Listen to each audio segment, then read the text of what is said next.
happening, ladies and gentlemen? Marcus Cargill here, Cargill Fitness. We're going over the Cargill Fitness Weight Training Podcast. And though this is the first episode, the pilot episode, the names might change, but the brand, the principle stays the same. We're here to give you some great success, some tips on life, some knowledge, some game, and we're going to do it while we're lifting some heavy-ass weights. So we appreciate you being here. And for my first guest today, we have somebody coming through, Body by Jerome. And we're going to break that down a little bit. The gentleman's name is Jerome Morris here, and he's going to be here focusing on kind of giving you a little bit of game on life and a little bit more. Ex-professional football player. He's doing lots of camps all throughout the city, working with the children as well, because you have to give back to the community.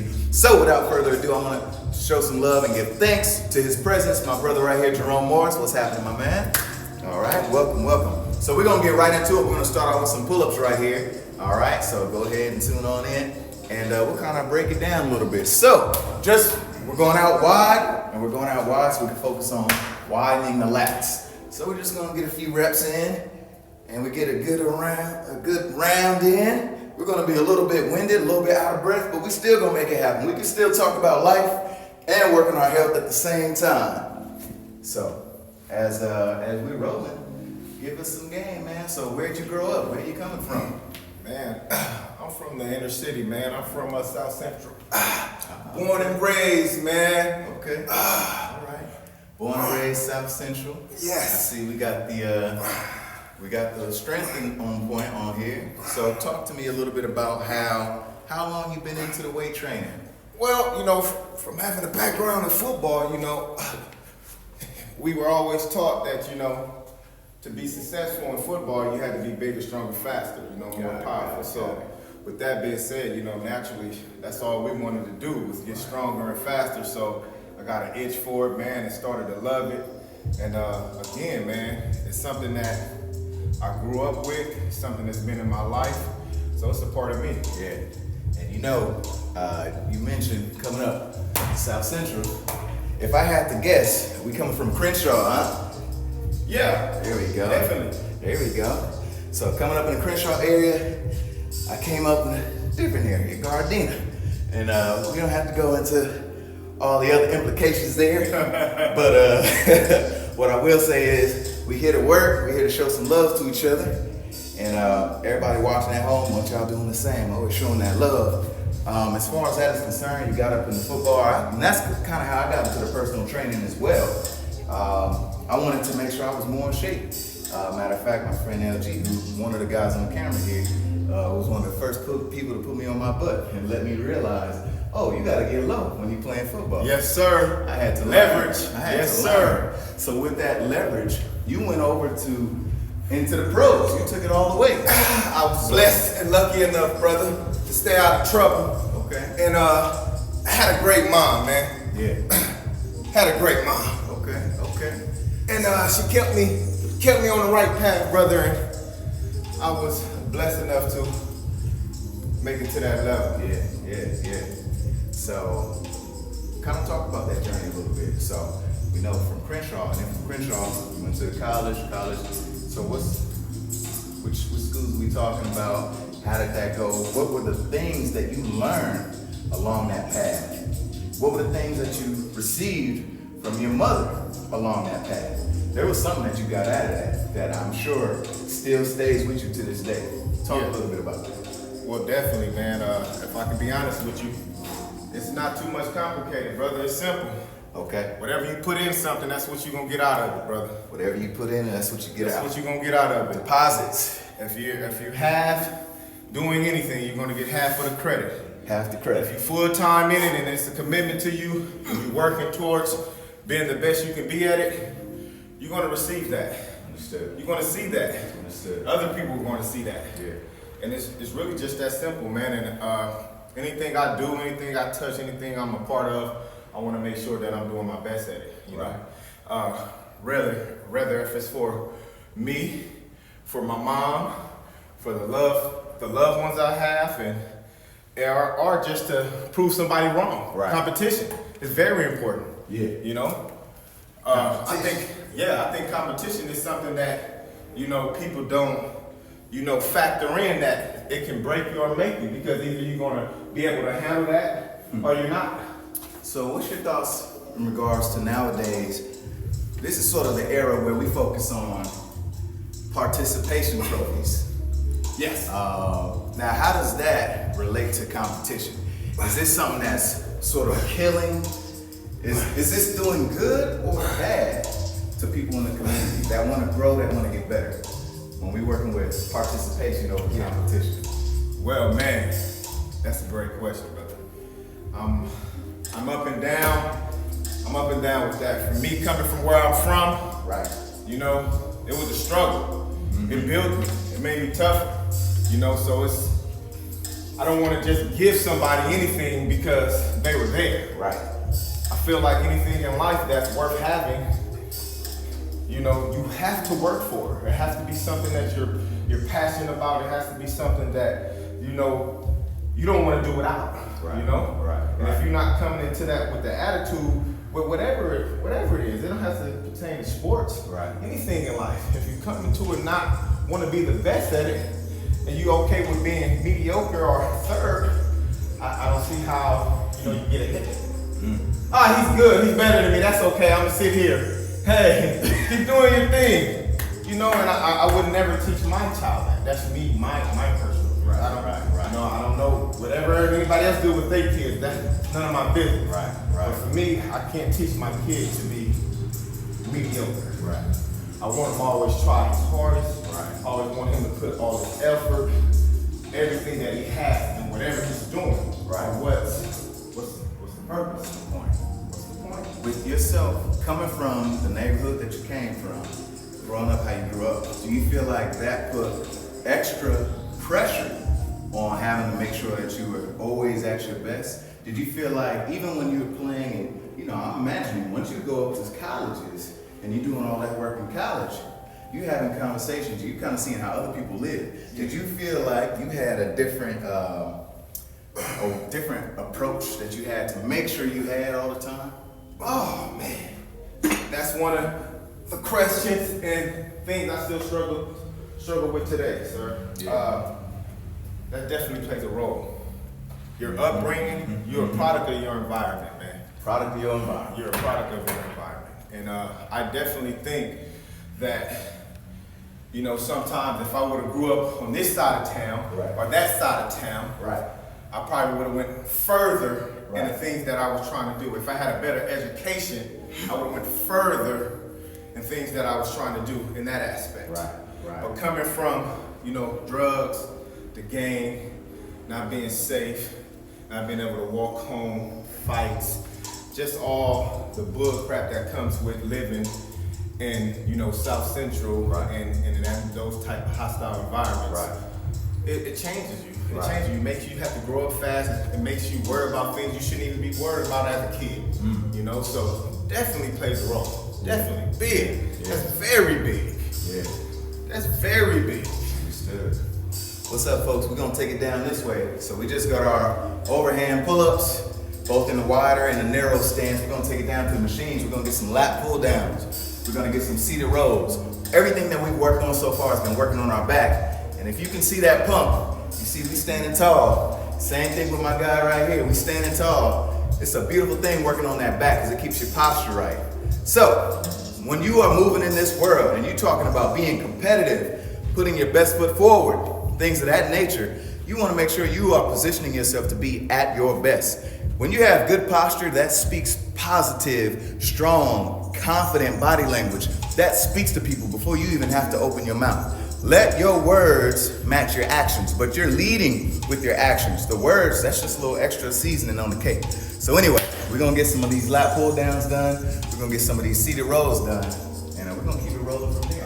As we are preparing to move into our supersets between the lat pull downs and the seated rows, a vertical and a horizontal pull. So again, we're trying to really make sure we're doing two things. We're gonna widen the back and thicken the back, add some thickness and some width.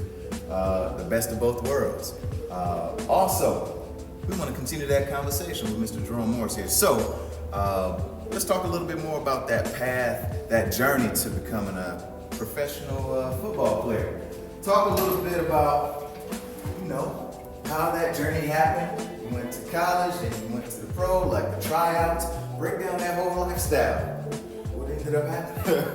Man, you taking me back, brother. It definitely was a obstacle course for me, man. Yeah. Definitely growing up where I, resided, and the process of getting through all the like I said, hurdles and obstacles that came my way.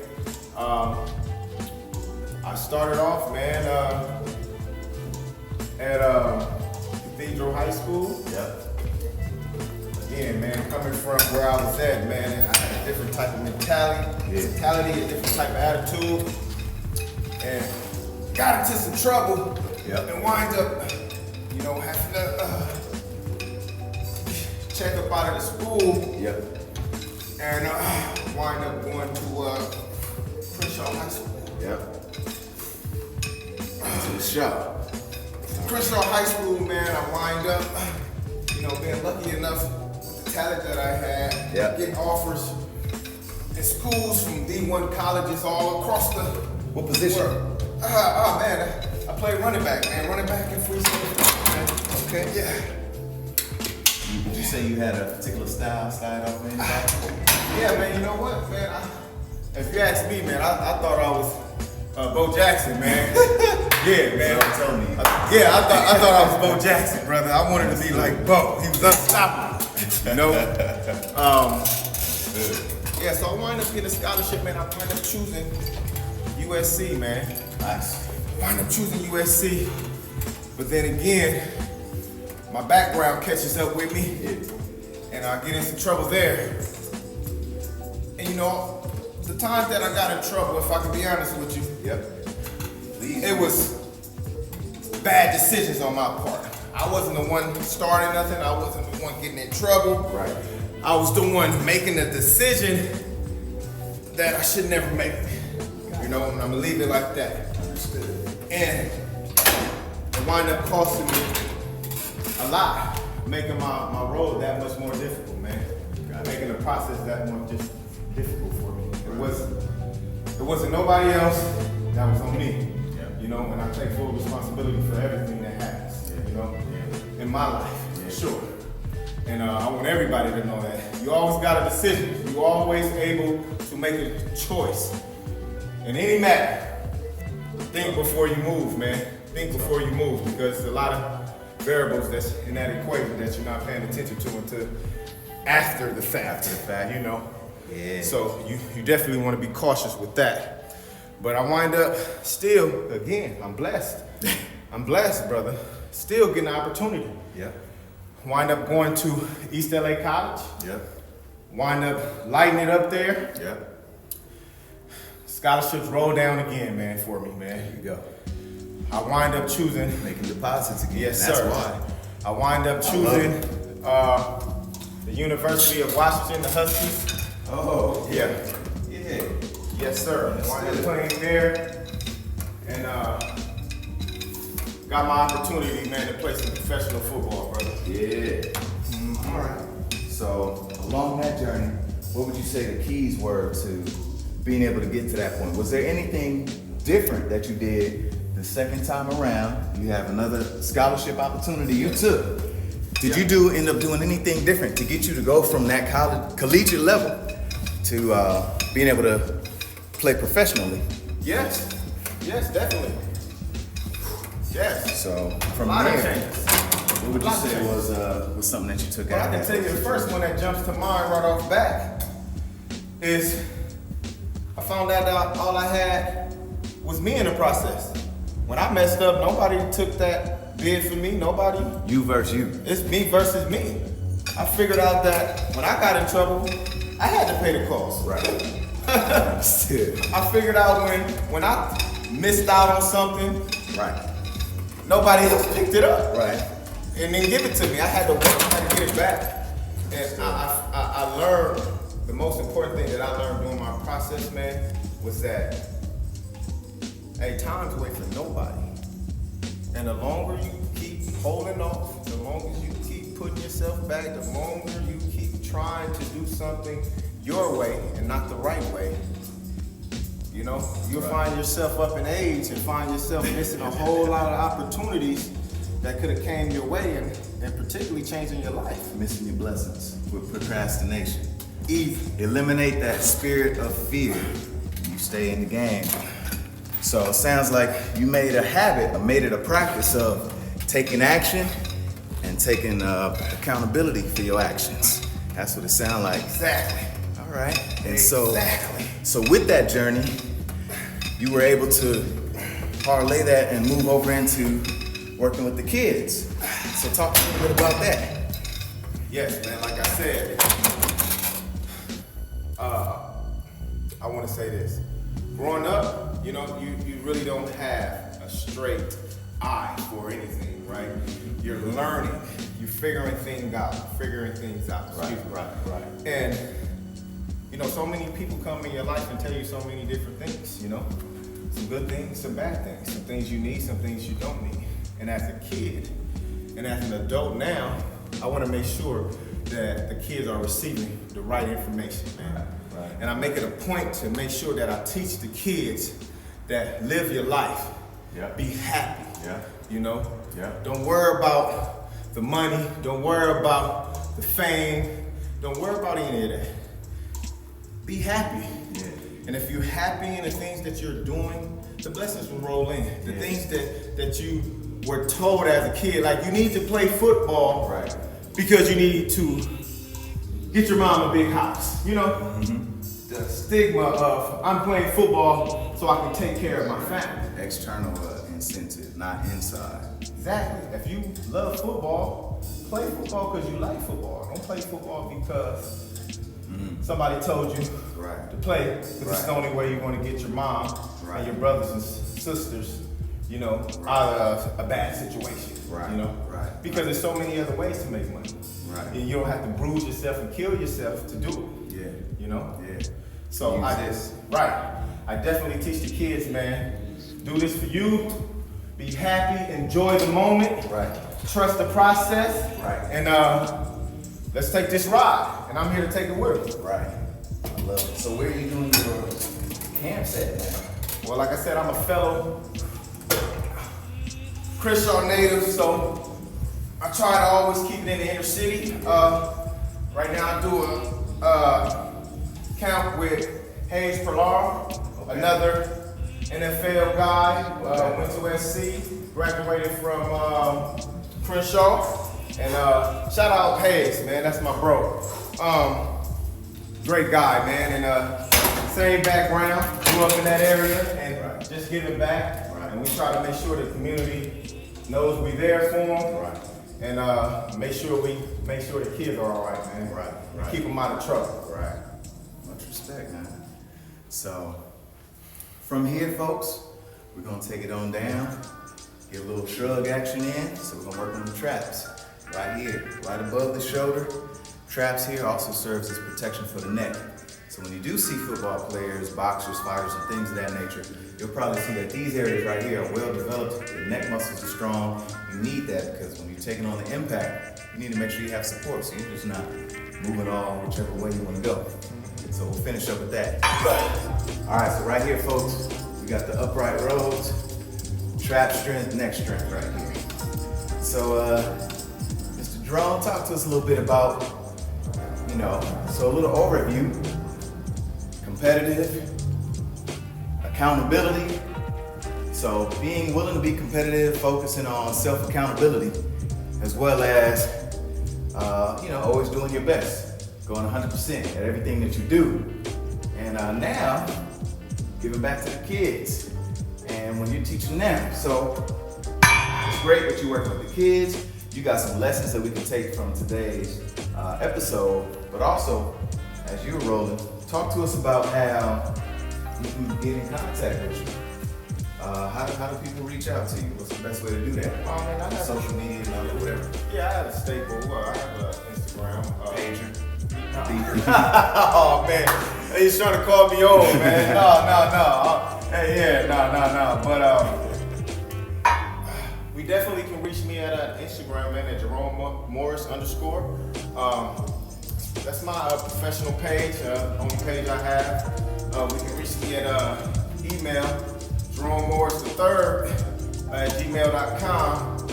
and set up, get in touch with me, man. I answer emails all the time and try to stay in tune with my following and everyone. Any questions you guys have, feel free to reach out. Yeah, that's really it for me, man. I keep it simple, man.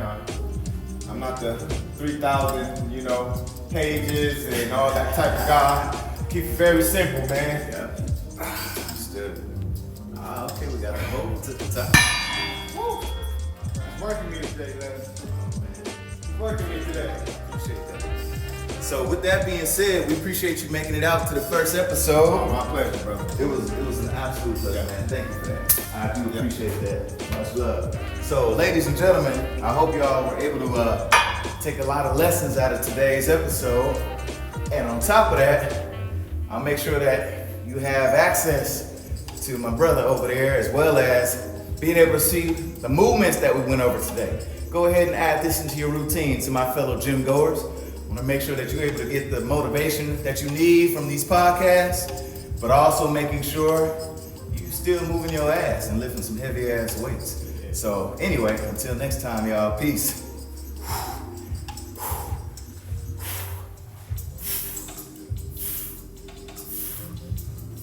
Peace. Woo.